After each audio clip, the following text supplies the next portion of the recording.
The Senate will come to order. Senator Neville. Thank you, Mr. President. Please join me, colleagues and guests, in the reciting of the Pledge of Allegiance. I pledge allegiance to the flag of the United States of America and to the republic for which it stands, one nation, under God, indivisible, with liberty and justice for all. Mr. Majors, please call the roll. Senators Aguilar, Baumgartner, Carroll, Cook, Crowder, Donovan, Garcia,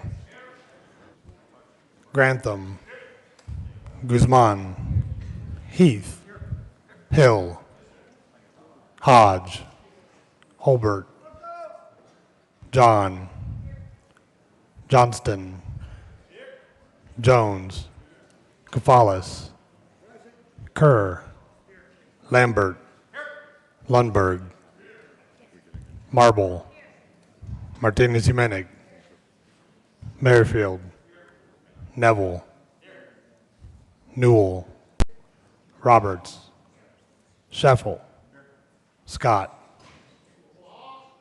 Sonnenberg, Stedman, Tate, Todd, Ulibarri, Woods.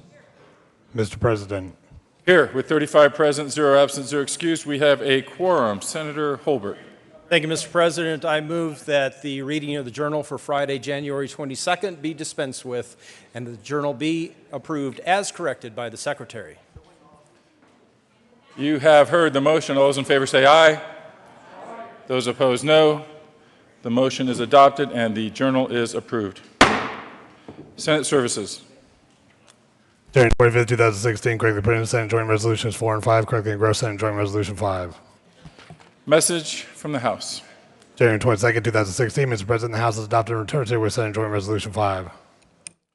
General Order, second, Senator Scheffel. Thank you, Mr. President. At this time, I move that the Senate proceed out of order for purposes of consideration of Resolution 4. You have heard the motion. All those in favor say aye. Opposed, no. The ayes have it. The Senate will proceed out of order for consideration of Senate Joint Resolution 004. Consideration of resolutions. Mr. Majors.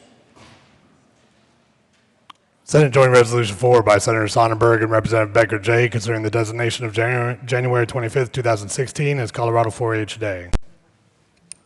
Senator Sonnenberg. Thank you, Mr. President. I move Senate Joint Resolution 4H. Ask that it be read at length.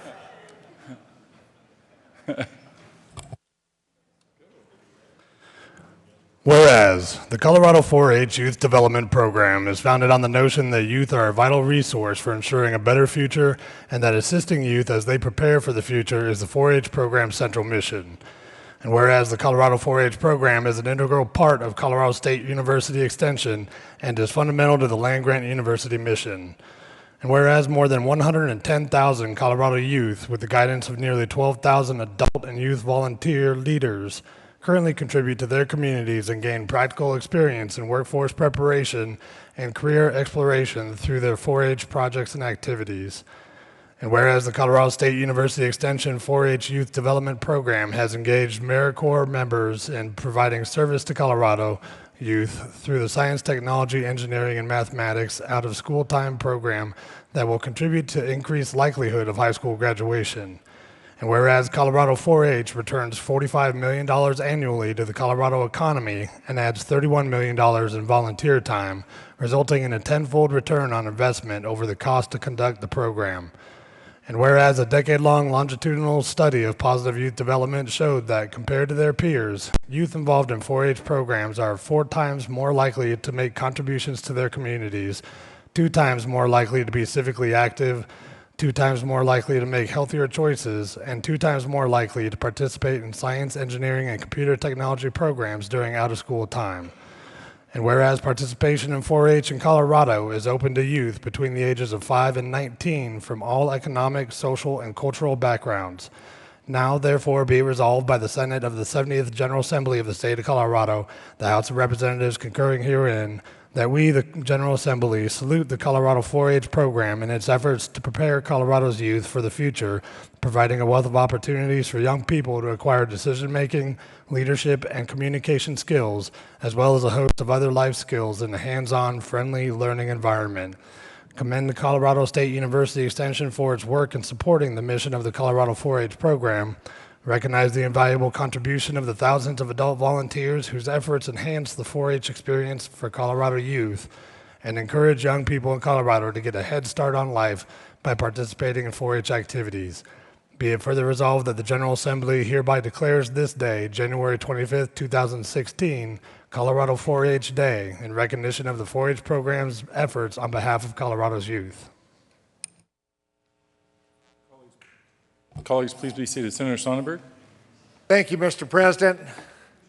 Members and guests, it's my pleasure to bring this resolution forward again this year. It's something I've done for a number of years.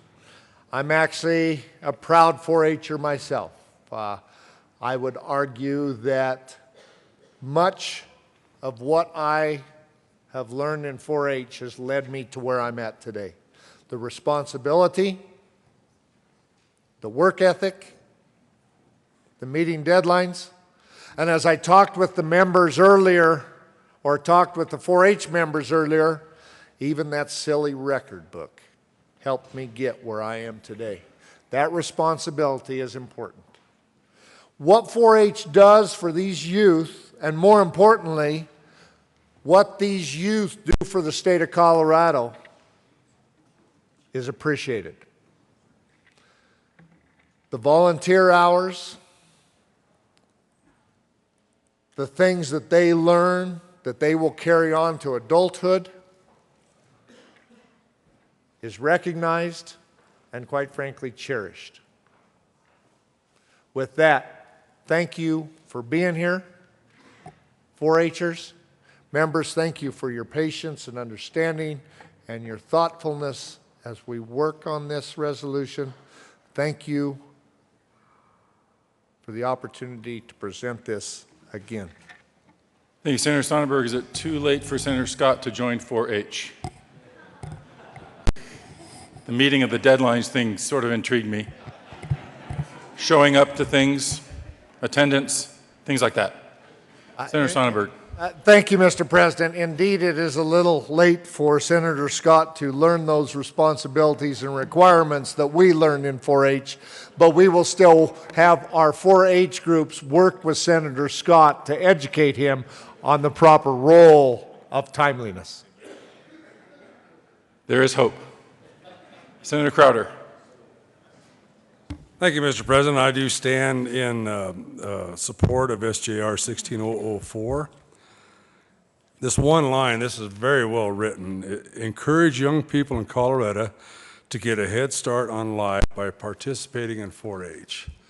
I'm not a past 4-H'er. I am in agriculture, but my sons were and my grandkids are. And it does give them that, it does give them a huge head start on life. It shows responsibility, and it shows, you know, that they can get in there and be very responsible. You know, so I'm very much in support of 4-H, and it has, you know, we've been hit up by a few sponsors for the livestock sale here at the stock show. And this happens throughout all the counties as well as your state fair to the Denver Stock Show. So, but there's so much more than just livestock. You know, there's carpentry and there's baking and sewing, and there's all types of entities that 4-H can actually participate in. But I do believe it is a valuable entity, and I also thank the 4-H participants, and I also thank those volunteers that get involved. But again, Mr. President, I am very supportive of this, and I'm excited to see it come about. Thank you. Senator Todd. Thank you, Mr. President. Good morning, colleagues. And I rise in support of Senate Joint Resolution 004H. I think that's a very clever way to start the morning on the resolution. And I want to be a voice for the metro area as well. Arapahoe County has taken a much more active role in Arapahoe County in 4-H over the last several years. Growing leadership and growing volunteers has always been the challenge.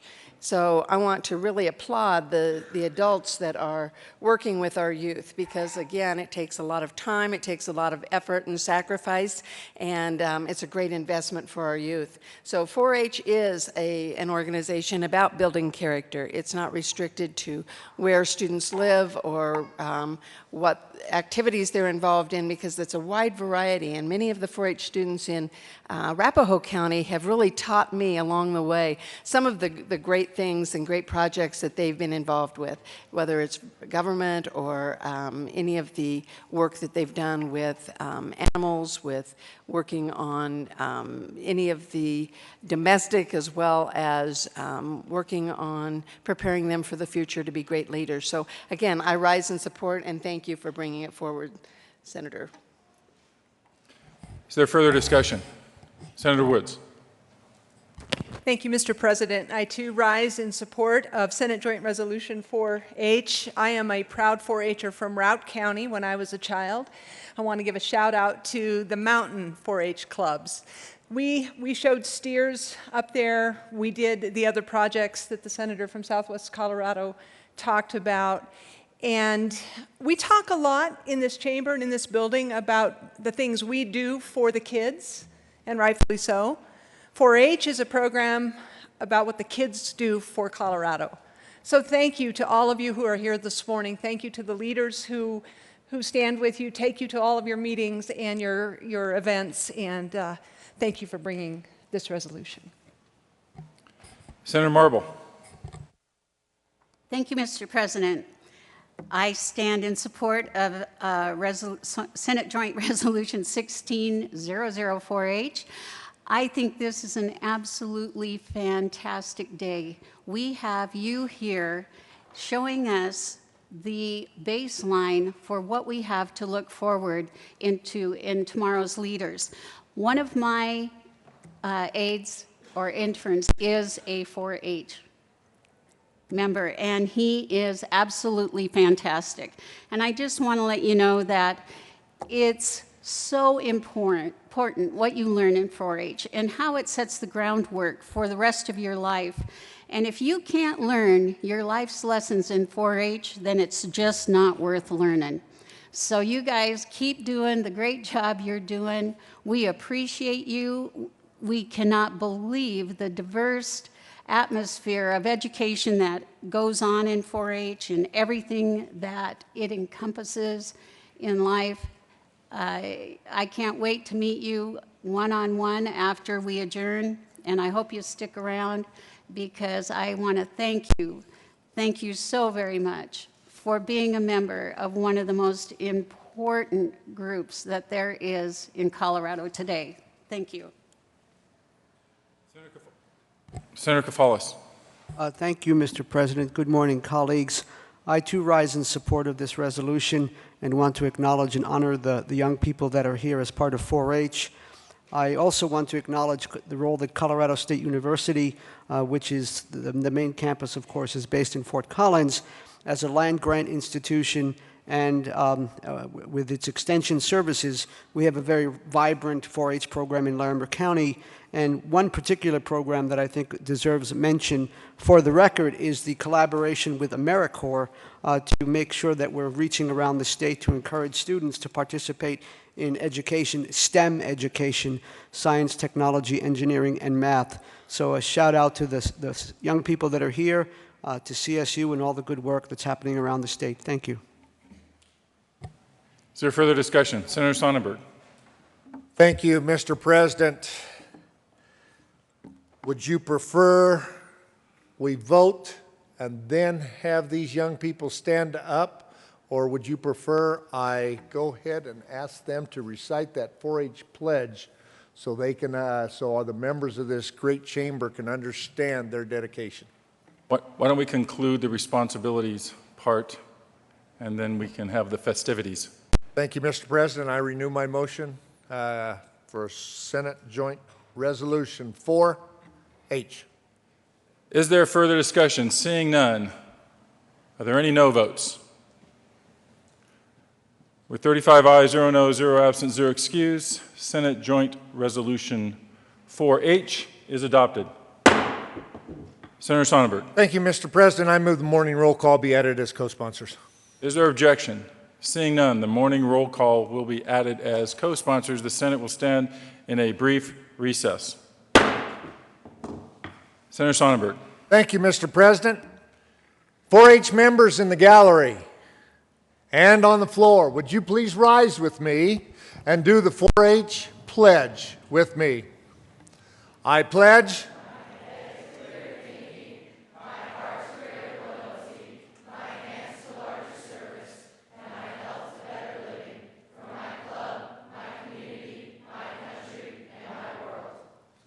Thank you very much. Members, help me thank them for being here.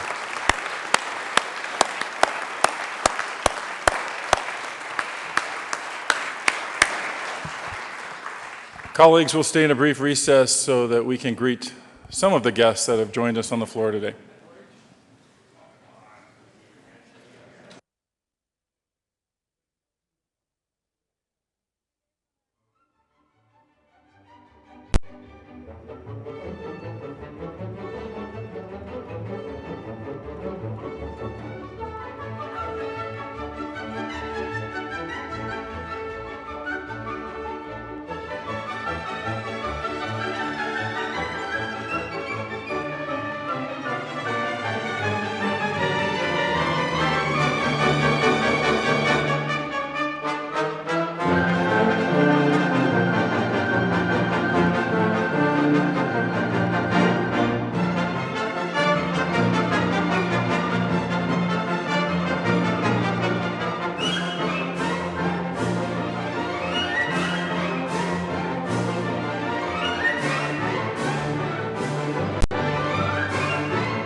Senate will come back to order.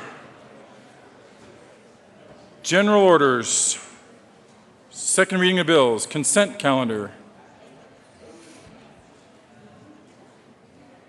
Majority Leader Scheffel. Thank you, Mr. President. It's been requested that 2 bills be removed from the general order second reading of bills consent calendar before we go into the committee of the whole. Senate Bill 14 and Senate Bill 39 will be removed. Senate Bill 14 and Senate Bill 39 will be removed from the general order second reading of bills consent calendar and placed on the general orders second reading of bills calendar, which takes us back to general orders second reading of bills. Senator Lundberg. Thank you, Mr. President. I move the Senate resolve itself into the Committee of the Whole for the consideration of the general orders, second reading of bills consent calendar. You have heard the motion. All those in favor say aye. Aye. Those opposed, no. The ayes have it. The Senate will resolve itself into the Committee of the Whole for the consideration of general orders, second reading of bills consent calendar. Senator Lundberg will take the chair.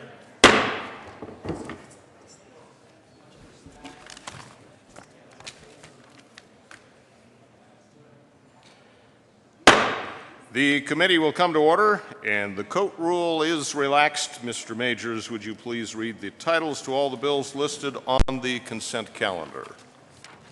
Senate Bill 4 by Senator Scott and Representative Willett concerning the enactment of Colorado Revised Statute 2015 as positive and statutory law of the state of Colorado. Senate Bill 31 by Senator Stebbins and Representative Dorr concerning authority of the Director of the Office of Legislative Legal Services to sign vouchers for expenditures of the office. Senate Bill 20 by Senator Sonnenberg, Representative Becker Kay concerning clarification from certain calculations of the automatic funding mechanism for payment of future costs attributable to certain of the state's capital assets. Majority Leader Scheffel. Thank you, Mr. Chairman. I move that the committee adopt all the bills on the general order second reading of bills consent calendar, which includes Senate Bill 4, Senate Bill 31, and Senate Bill 20. Is there any discussion on any of the, actually there are no committee reports, so there would be no discussion on the committee reports. Is there any discussion on any of the bills listed on the general orders consent calendar? Seeing none, the motion before the body is the adoption of all the bills on the general orders second reading of bills consent calendar. All in favor say aye. Aye. Those opposed, no. The ayes have it, and the bills are adopted. Majority Leader Scheffel. Thank you, Mr. Chairman. I move the committee rise and report. The motion before the body is to rise and report. All those in favor say aye. Opposed, no. Oh, I guess I gave you a long enough chance. The ayes have it, and the committee will rise and report. Given a chance to vote, right? I remember when you used to support that whole voting thing.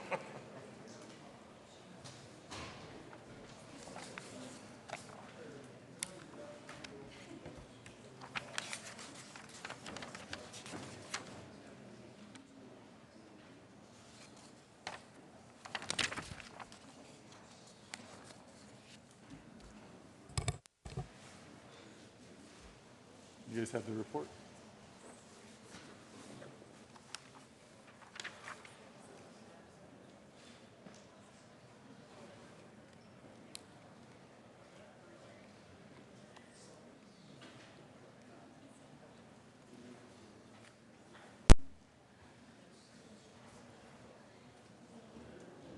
This is new.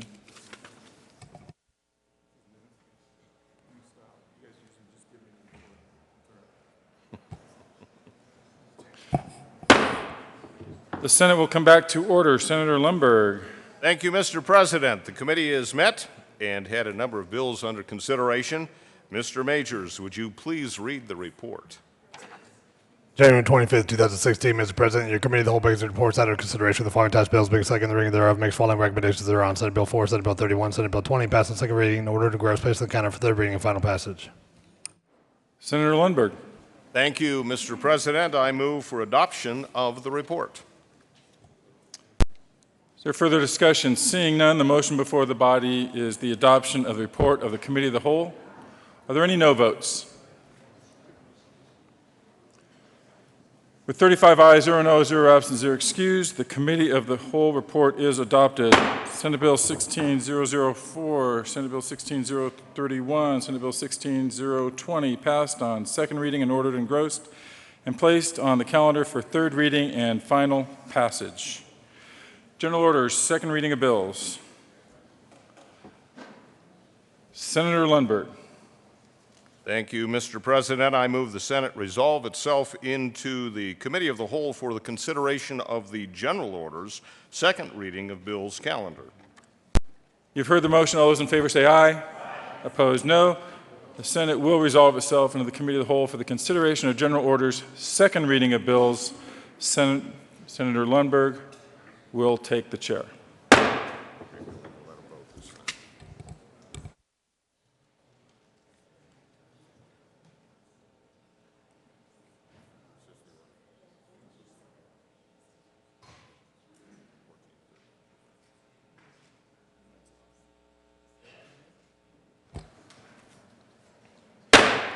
The committee will come to order and the coat rule is relaxed.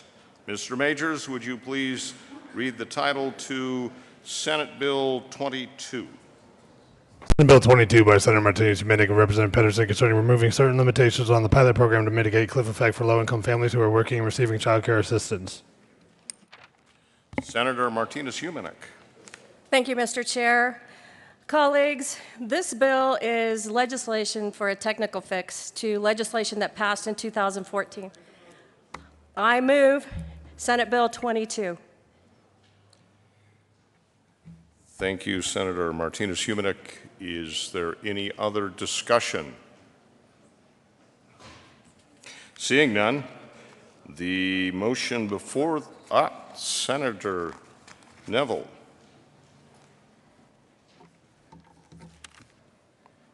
Thank you, Mr. President. Just one quick question here for the bill sponsors regarding, since we hadn't seen this, was there data collected from the 10 existing counties that shows this to be an effective program prior to us asking to expand the program to all counties? Senator Martinez Huminick. The purpose for expanding this is to allow more counties to participate. There will be no additional funding. They already have funding left over in the program. This will allow other rural counties and eastern counties, mountain counties, to be able to participate should they meet the criteria for this program. And it will not be costing any more. So there is no new money coming into this. It just makes sense to try to get this program to do what it was set up to do, which it hasn't been able to do. So I would ask for an aye vote on this bill. Senator Neville.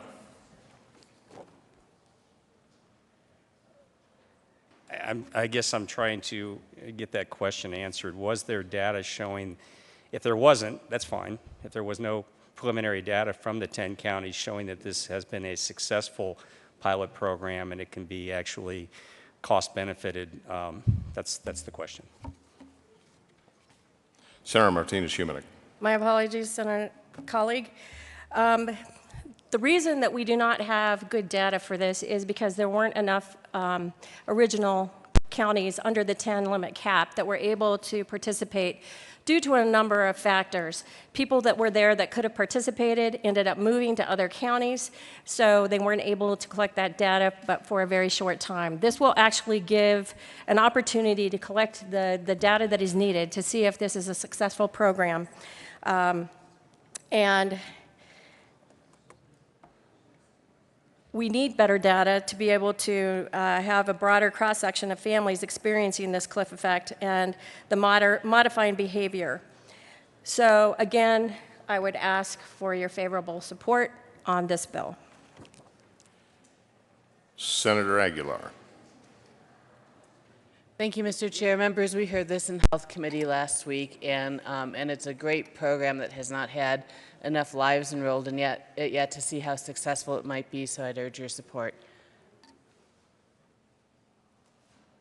Senator Newell.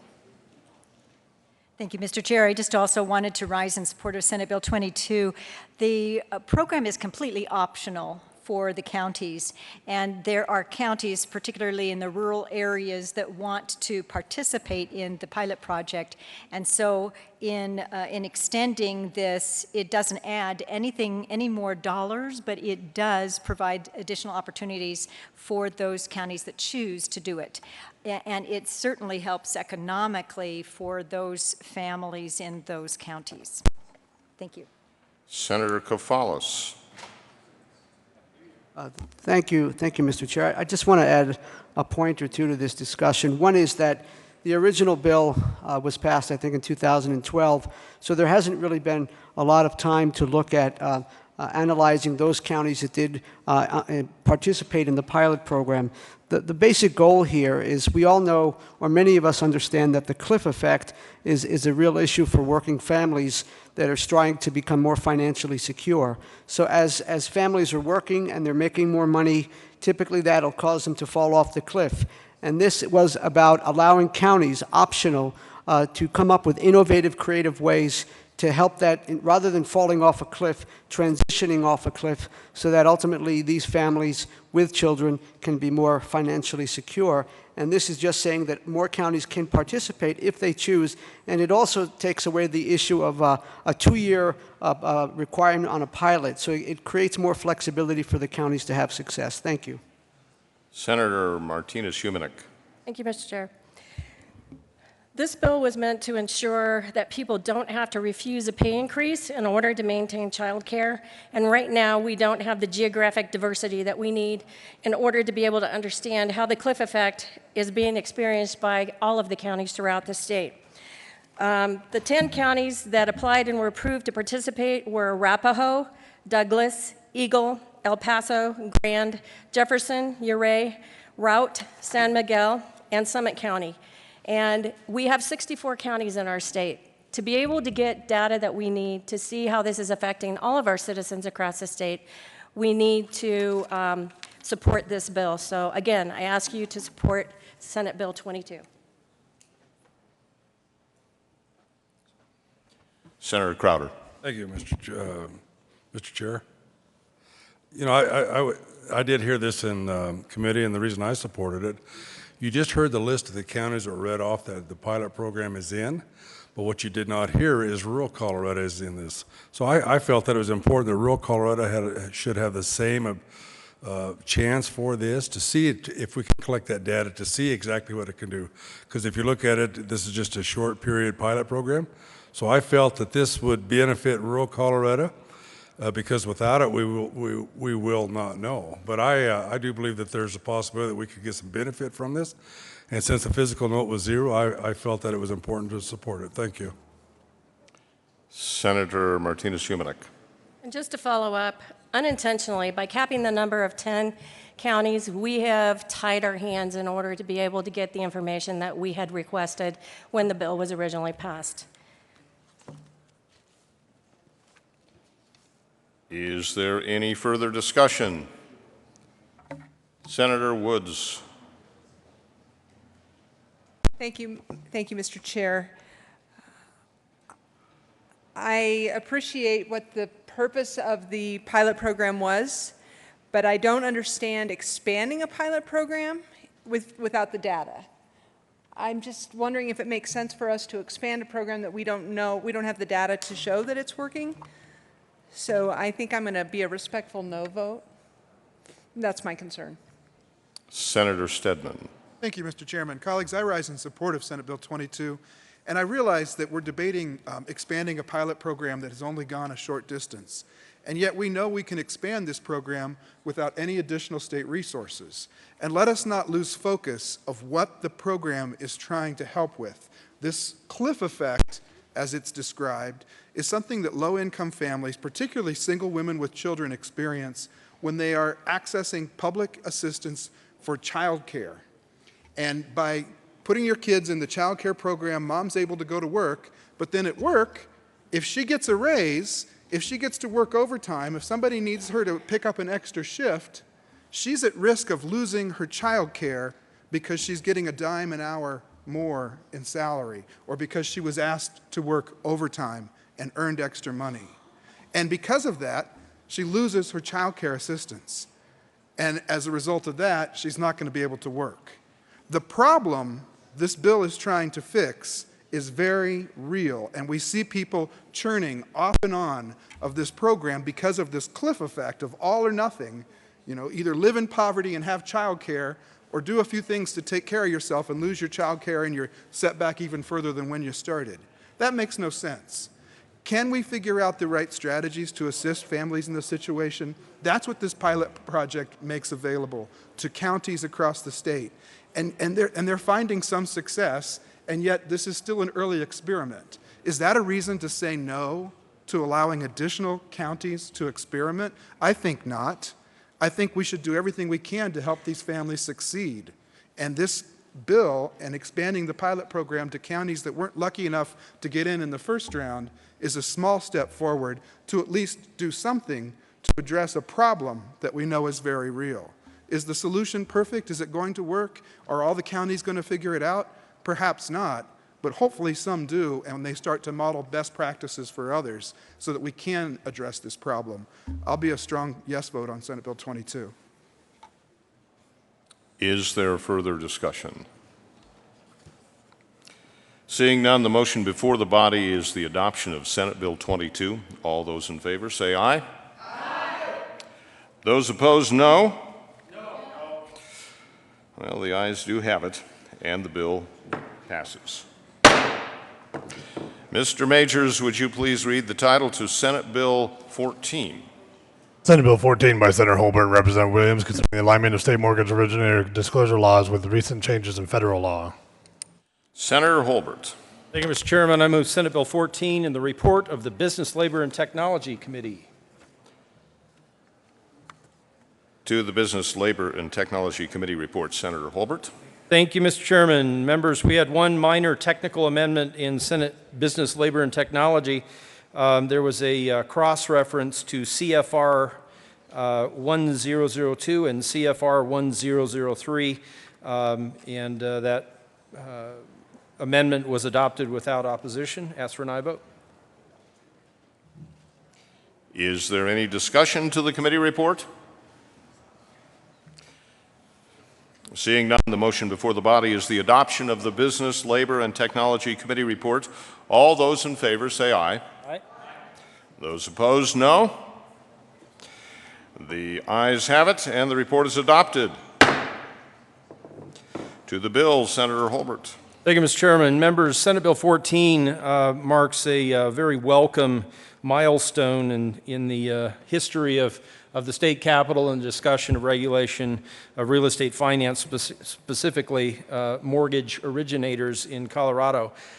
We have had very contentious debate and votes, legislation passed both at the state and federal level, but we had no opposition to the bill. And it really, again, marks a milestone in the history of this subject in this building and in Washington, D.C. Since the foreclosure boom of 2007 and 8, the federal government has moved to create a new office called the Consumer Financial Protection Bureau, or CFPB, which operates hand in hand with the federal government and the Federal Reserve. CFPB now has authority over the Real Estate Settlement Procedures Act and Truth in Lending Act to promulgate rules, to issue new disclosure statements. And we did have a request to take this from the consent calendar, though it passed 9-0. I think it's certainly reasonable that we have discussion on this if anyone cares to. I do have a couple of copies of a handout that was provided to committee members that goes rule by rule, statute by statute as to what was put in place 06, 07, 08 relative to disclosures that are given to consumers under the Truth in Lending Act, Real Estate Settlement Procedures Act. And if you care to go through those, I do have 2 more copies here and we get others. The idea here is that, or not the idea, but the reality is that the federal government has moved to standardization of disclosure, providing better information to consumers earlier in the process and at required milestones. In some cases, the statutes that the legislature has put in place since 06, 07 are actually in conflict with new federal law or rule. In other cases, it may not be conflict but it is a duplication of effort, and there could be some disparity in what is required to be provided to consumers at the same time. So in being asked to sponsor this bill, Representative Williams and I came together and looked at what the industry was asking for, and also what the new board that governs, regulates, oversees mortgage originators over at the Department of Real Estate, what they were asking for. And I was so happy to see Director Marsha Waters from the Division of Real Estate there saying, yes, they support this. They have no problem with this. This does what it is said to do, and that is streamline, remove conflict between state and federal, and make sure that consumers in Colorado receive the disclosure that they are required to receive under federal law, and remove those conflicts and clarify in other places. If you have any questions, I'd be happy to go through it in more detail. Again, if you'd like to read, I've got these handouts, but certainly ask for an aye vote on Senate Bill 14. Is there any further discussion? Seeing none, the motion before the body is the adoption of Senate Bill 14. All those in favor say aye. Aye. Those opposed, no. The ayes have it, and the bill is passed. Mr. Majors, would you please read the title to Senate Bill 39? Senate Bill 39 by Senators Newell and Martinez-Middick and Representative Lee concerning including a mental health professional in the memorandum of understanding relating to a local level collaborative management process for children and families. Senator Martinez-Middick. Thank you, Mr. Chair. I move Senate Bill 39 and ask for acceptance of the Veterans Affairs Committee report. Is there any discussion you have moved the committee report? I move the committee report. Thank you very much. Is there any discussion to the committee report? Seeing none, the motion before the body is the adoption of the State Veterans and Military Affairs Committee report. All those in favor say aye. Aye. Those opposed, no. The ayes have it. The report is adopted. To the bill, Senator Newell. Thank you, Mr. Chair. Members, Senate Bill 39 adds a mental health professional in the collaborative management teams. And back in 2004 with, at that time, Representative Lori Clapp, she had put together a bill that would create a network of resources around those kiddos who end up being touched or about to be touched by the juvenile justice system. And so with that, you have different perspectives, and over the years, we've modified it. JBC actually did some modifications on it last year as well, and this is just an added mental health professional because what we know, as the research shows, is that if a child is touched by the juvenile justice system, they are much more likely to drop out of school, to end up in the criminal justice system, and to end up homeless. I mean, there are all kinds of indicators that they become dependent on taxpayer dollars. So we're trying to keep them out of the juvenile justice system, and by doing that, the mentally ill in the Criminal and Juvenile Justice System Committee, were addressed by the task force that came and shared with us this gap in the law, and so we amended it. We brought forward this bill to bring a mental health professional and to the team. It passed unanimously out of that committee, and then in State Affairs, it passed unanimously out of that committee, and we ask for your aye vote. Senator Martinez-Middick. I'd also like to just say that what the amendment did in committee is that it doesn't replace the mental centers. It adds a professional to this in the absence of a mental health center in county to allow folks to get the proper assessment and the treatments that they need. Senator Newell. Thank you, Mr. Chair. I forgot to mention that this is an optional program that counties can participate in. So adding this particular member of the team is for those counties who have chosen to do the collaborative management teams. Senator Neville.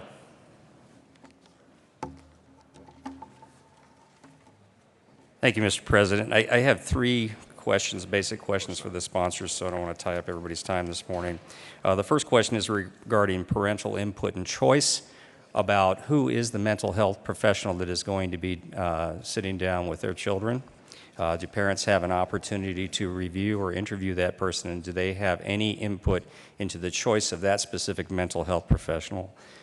The second question is regarding data collection from those interviews, the sharing of that data, who that goes to, and the time period that data is kept.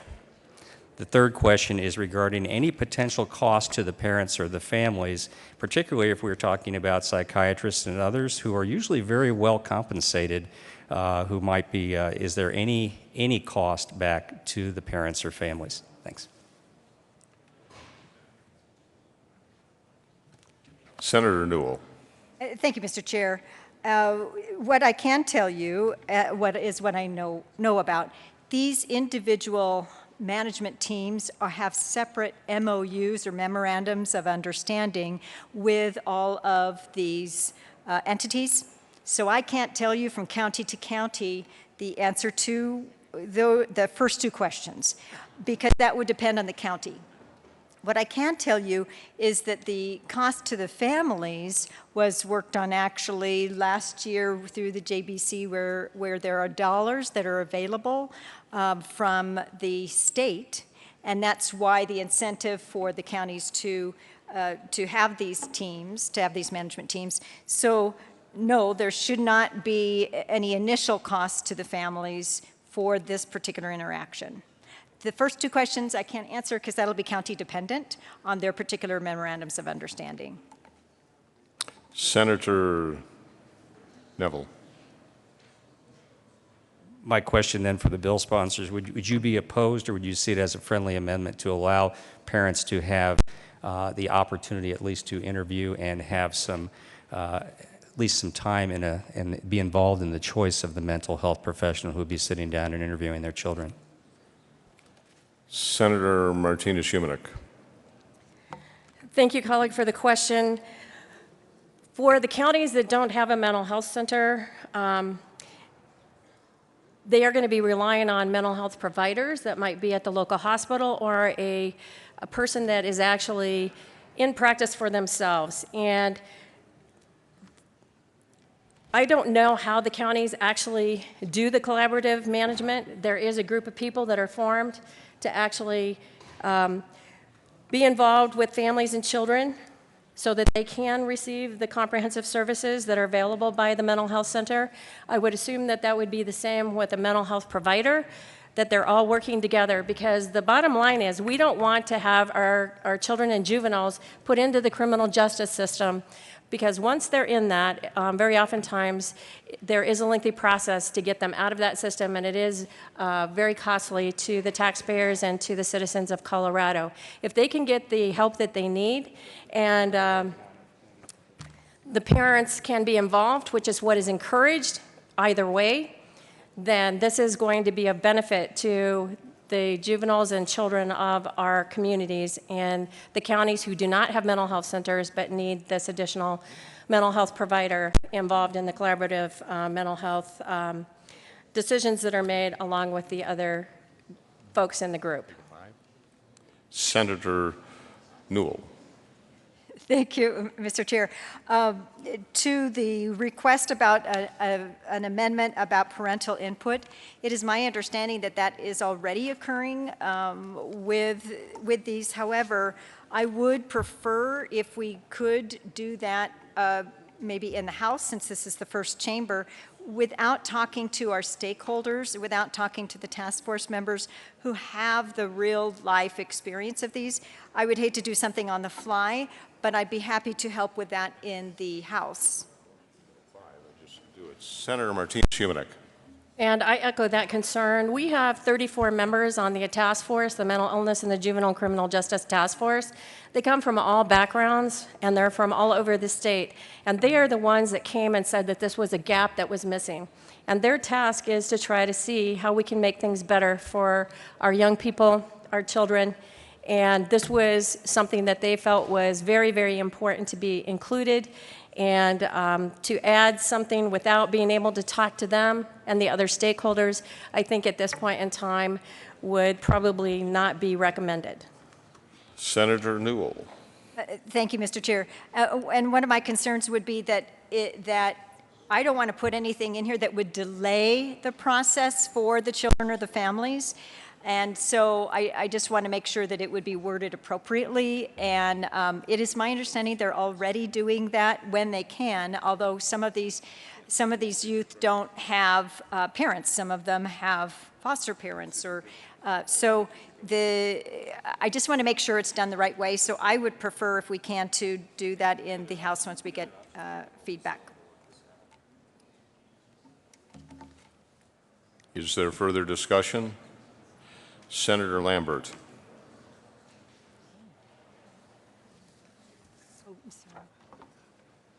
Thank you, Mr. Chair. I had a couple questions for the bill sponsor about this. We've been following a lot of problems with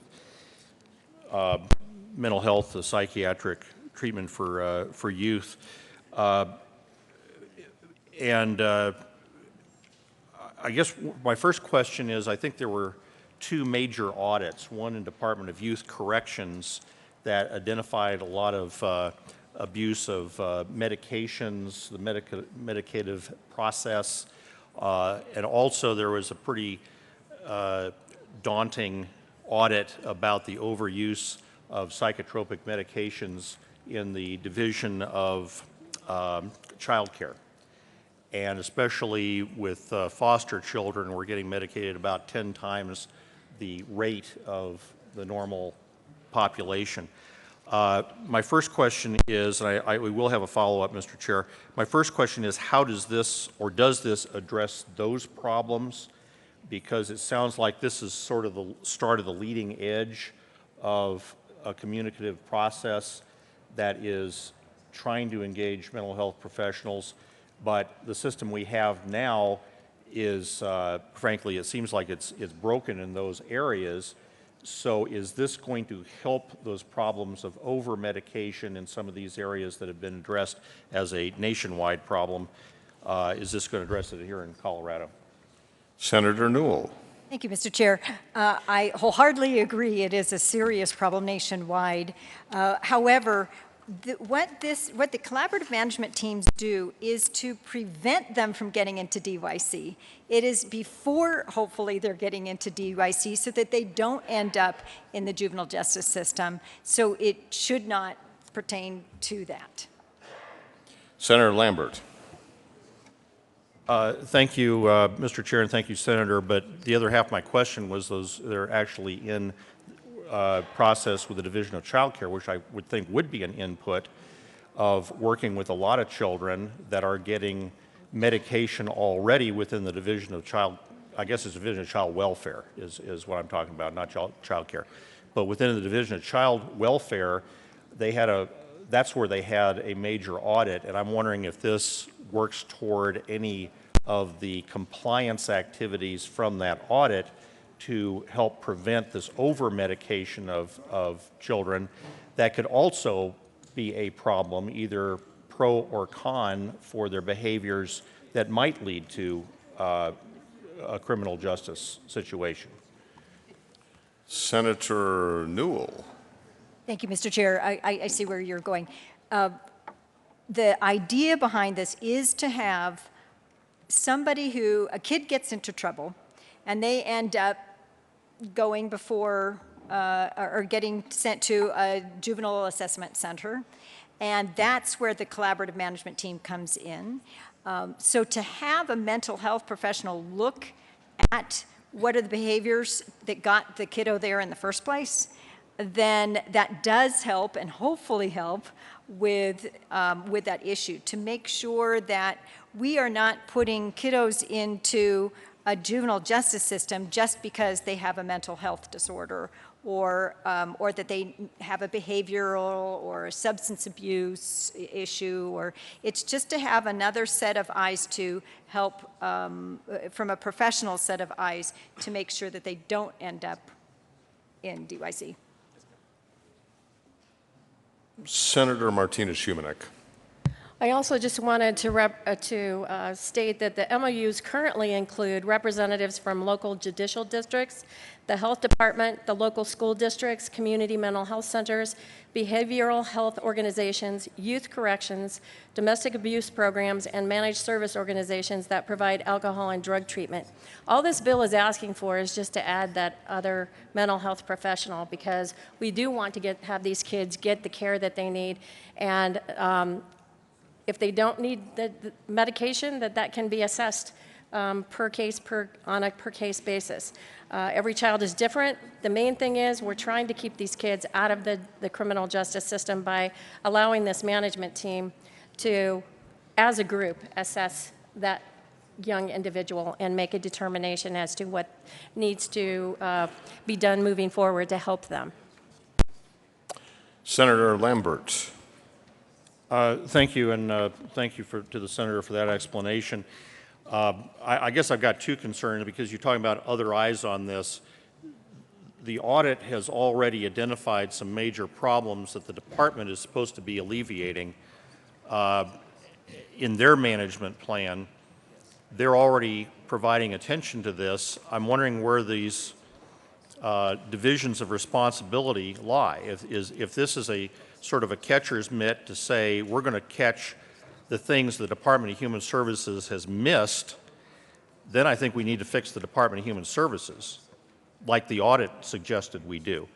I'm not philosophically opposed to the bill or to this type of management organization, especially if there's a connective process that puts mental health professionals into the game. The problem is, in talking to Dr. Fox, the psychiatrist for the Department of Human Services, we've asked several times, what is the strategy of the state of Colorado for dealing with youth mental health issues, with medications, with psychotropic drugs? Getting another doctor involved is not necessarily the solution, because it's the doctors that are over-medicating the kids. So how do we provide more oversight to fix the problem of over-medication of children that may lead to other behavioral, or may dismiss behavioral treatments that may be more effective than just more psychotropic drugs? So I'm not sure yet how this fits into an overall department strategy as far as that goes, and maybe you have some more insight into that.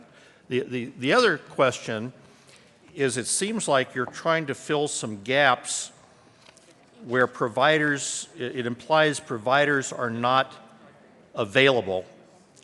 And we keep having these discussions about the department using, or local communities using, behavioral health organizations that are also already supposed to be funded for providing these services in mental health. And yet when we talk about treatment of individuals with intellectual and developmental disabilities, people with other mental health needs, it seems like the departments or the local communities don't connect well with the behavioral health organizations that already have the responsibility and the funding to do that. So I guess my last question is, if we're trying to find or fill gaps where there are not services, why are the behavioral health organizations not being contacted to provide those services? Senator Todd. Thank you. Thank you. I just want to bring us back to what the intent of the bill is. The bill's recommended by the Legislative Oversight Committee concerning the treatment of persons with mental illness in the criminal and juvenile justice systems. Now, when I hear that, I obviously think someone with mental health expertise needs to be a part of that. Mental health is an issue that is a challenge for our nation. It is something that down here at the Capitol we have talked more and more about prevention, talked more and more about being able to look at the whole person, and that is what this bill is about. It is simply adding a person with mental health expertise with the Memorandum of Understanding. Folks, this is not an elaborate bill. This is pretty simple. Looking back on the days when I was teaching and we would meet with parents and we would meet with a child, mental health services were a part of the plan, part of the solution. Mental health is in crisis in our nation. This is a simple bill of simply asking for a memorandum of understanding to add a mental health provider to the bill. And I urge and I vote. I urge that we move on. I urge that we look at prevention. I urge that we focus on mental health in the state of Colorado and we quit talking about all of the other sidebars and really focus on making sure that we simply have for a more productive and a more successful plan for the criminally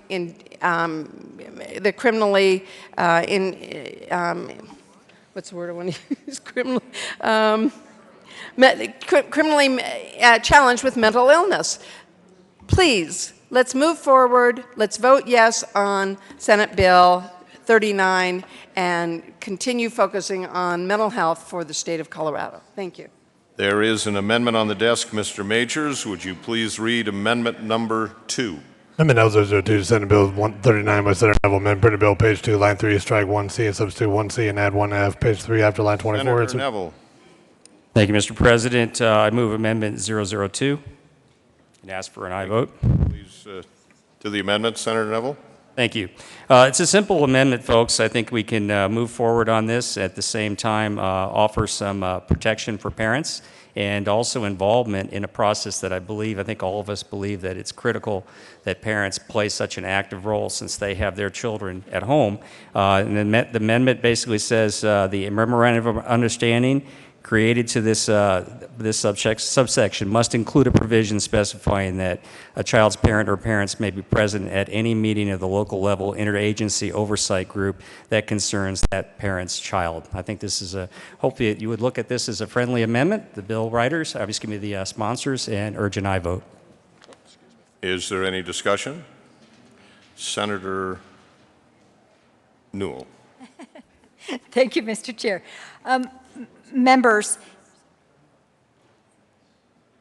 this is an okay amendment. I think we're going to have to clean it up in the House because there's one part that is not worded in the same way that we would like, but the spirit behind it is that a parent may be present when these youth are going to a juvenile assessment center and they're there and the team comes in and they're all looking at it. The parent may be present. That's the spirit behind it. So it's okay to vote aye on this, and we can get it out of here, and the other couple of words we can clean up in the House. Is there further discussion? Seeing no further discussion, the motion before the body is the adoption of amendment number 2. All those in favor say aye. Aye. Those opposed, no? No. The ayes have it, and the amendment is adopted. Is there further discussion? Senator Martinez-Humanick. Thank you, Mr. Chair. I move Senate Bill 39 and ask for a favorable vote. Seeing no further discussion, the motion before the body is the adoption of Senate Bill 39. All in favor say aye. Aye. Those opposed, no. The ayes have it, and the bill is passed. Let's see.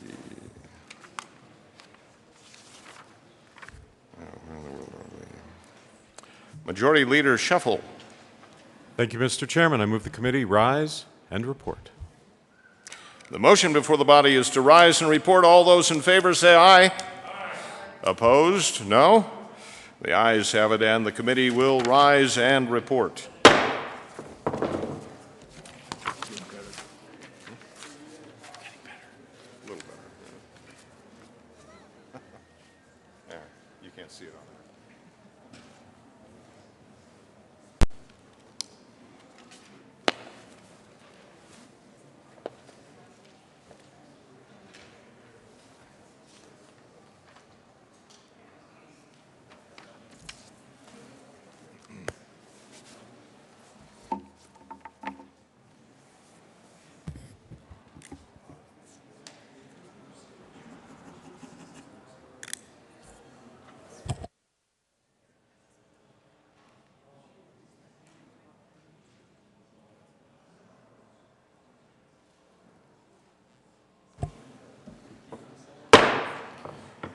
The Senate will come back to order.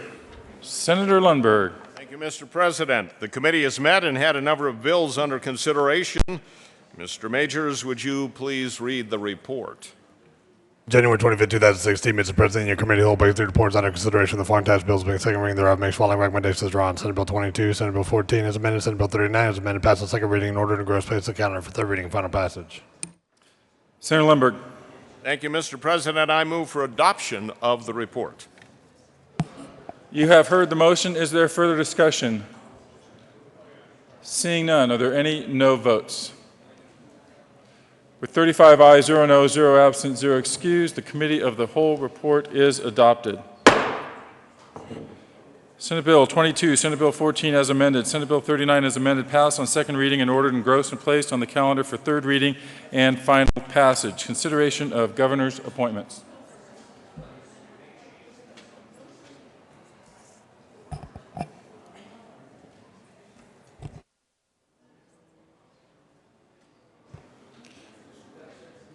Member of the Board of Commissioners of Veterans Community Living Centers for a term expiring July 1st, 2019, Richard Edward Young of Denver, Colorado, serves as a veteran and as a Democrat appointed.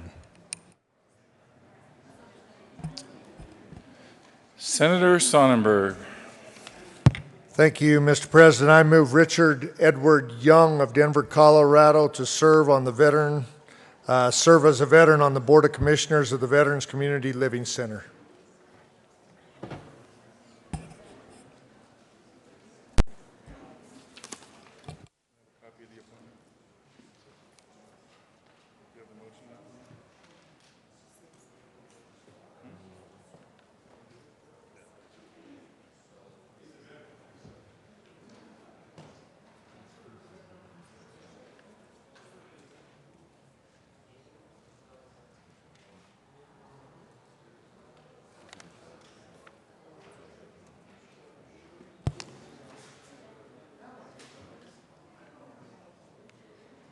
The motion is the appointment of Edward Young of Denver, Colorado, to serve as a veteran and as a Democrat on the Veterans Community Living Centers Board of Commissioners. Is there further discussion? Are there any no votes?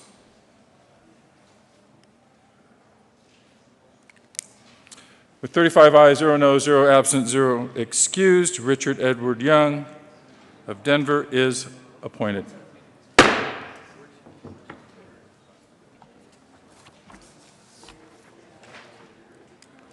Signing of bills.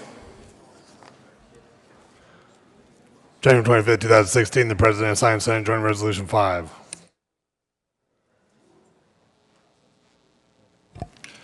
Announcements. Senator Newell. Senator Kafalis. Thank you, Mr. President. I'd like to request a moment of personal privilege.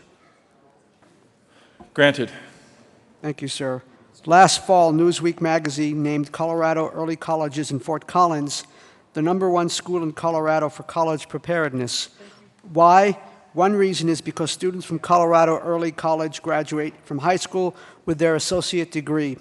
I would like to welcome students from my district today who attend Colorado Early Colleges in Fort Collins, a charter high school founded by our colleague, former Senate Minority Leader Keith King. Welcome, students. Thank you. Would you join Colleagues, me in would you please join in welcoming our special guests?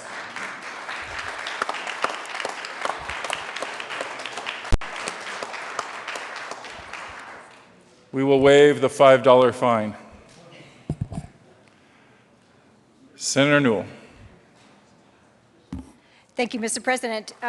Members, just a reminder, tonight you have, I know, a lot of legislative receptions tonight, but go to the Kemp one first, just down the street on University, on your way down to the Brown. I know there are a couple of the ones there, but it starts at 5 o'clock, University Club, and just down the street, the Kemp Legislative Reception. Thank you. Senator Baumgartner. Thank you, Mr. President. I have a couple of announcements. Tonight, the Colorado Aviation Legislative Reception at the Brown Palace, 5:30 to 8. Also at the Brown Palace is the Tourism Industry Association of Colorado Legislative Reception. So both of those are in the Brown Palace, just across the hall from each other. Continue? Okay. Thank you, Mr. President. I did want to talk a little bit about our efforts at the National Western Livestock Auction. We did... Get it. You'll get one. Okay. We did purchase a beef for the Colorado legislature, and Senator Woods was the bidder, and I'll let her take it over, and we want to first thank everybody that participated in this. We had a great... Oh. I think Senator Baumgartner meant to mention the distinguished gentlelady from Arvada, but Senator Woods. Thank you, Mr. President. We had a great time at the stock show on Friday night with everyone who was able to be there. We were able to buy a steer from a boy from Roggen, Colorado. So Mr. Hua went home $10,500 richer. So thank you so much for the donations you gave. You were well represented out there with Senator from Vail and our Cowboy senators. And I want to thank our Cowboy senators for allowing me the privilege of bidding. That was just a huge surprise, but a lot of fun to do. Senator Baumgartner. Thank you, Mr. President. And I'd also like to recognize our good friend that helped very much in the process of doing this, the senator from Vail. Photo. Where's Randy? No bunny ears. Senator Donovan. Thank you, Mr. President. We were talking afterwards that if somehow we could get every member of the General Assembly to the Junior Livestock Auction once, that you would feel great about your donation the next session. This is just a wonderful event, very emotional for the kids who get these dollars. The bigger dollars end up supporting them and their siblings going to college to pursue often degrees in agriculture. And this young man with a $10,000 start, well ahead of, I think, even being in high school, he was so thrilled to have this basis of support for his continuing education. So thank you. Wish you guys could all be there, but just know what an incredible opportunity this is and critical for these kids to go to college. Thank you. Senator Woods. Thank you, Mr. President. I also wanted to mention that the grand champion steer this year brought $117,000. And Ames Construction paid that money for that steer. So it is really a great program. We didn't ask for that much, but we're going to move up next year, maybe get a reserve champion or something. So thank you again. Additional announcements. Senator Lambert.